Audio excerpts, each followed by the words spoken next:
കൊല്ലം പൂരത്തിലെ കുടമാറ്റത്തിനിടെ RSS സ്ഥാപകൻ ഹെഡ്ഗേവാറിന്റെ ചിത്രമുയർത്തിയ കേസിൽ ക്ഷേത്ര ഉപദേശക സമിതിയുടെ മൊഴിയെടുക്കാൻ പോലീസ്. സംഭവത്തിൽ ഉപദേശക സമിതിക്ക് വീഴ്ചയുണ്ടായിട്ടില്ല എന്നാണ് ദേവസ്വം വിജിലൻസ് SP അന്വേഷണ റിപ്പോർട്ട്. അരുൺരാജ് വീണ്ടും ചേരുകയാണ്. അരുൺ, ഈ പ്രശ്നത്തിൽ നമുക്ക് കിട്ടുന്ന റിപ്പോർട്ട് എന്താണ്?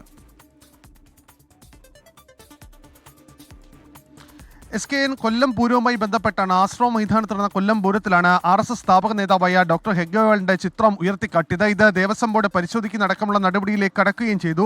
DYFI കൊല്ലം ഈസ്റ്റ് പോലീസ് നൽകിയ പരാതിയുടെ അടിസ്ഥാനത്തിലാണ് ഇതുമായി ബന്ധപ്പെട്ട ഇപ്പോൾ ക്ഷേത്രം ദേവസ്വം ഉപദേശക സമിതിയുടെ മൊഴിയെടുക്കാനുള്ള നടപടിയിലേക്ക് നിലവിൽ കടന്നിട്ടുള്ളത്. ഇന്ന് ക്ഷേത്ര ഉപദേശക സമിതി അംഗങ്ങളെ വിളിച്ചു വരുത്തി ഇതുമായി ബന്ധപ്പെട്ട മൊഴി കൊല്ലം ഈസ്റ്റ് പോലീസ് രേഖപ്പെടുത്തും.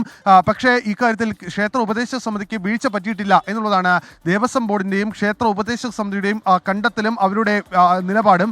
ഇക്കാര്യത്തിൽ അവർ പറയുന്നത് ദേവസ്വം ബോർഡുമായി ബന്ധമില്ലാത്തൊരു ക്ഷേത്രമാണ് ഇത്തരത്തിൽ RSS നേതാവിന്റെ ചിത്രം ഉയർത്തിക്കാട്ടിയത്. ഇക്കാര്യത്തിൽ നടപടിയിലേക്ക് തങ്ങൾക്കെതിരെ കടക്കാൻ കഴിയില്ല, തങ്ങൾ ഇക്കാര്യത്തിൽ നിരപരാധികളാണ് എന്നുള്ളതാണ് ദേവസ്വം ബോർഡിന്റെയും ക്ഷേത്ര ഉപദേശക സമിതിയുടെയും നിലപാട്.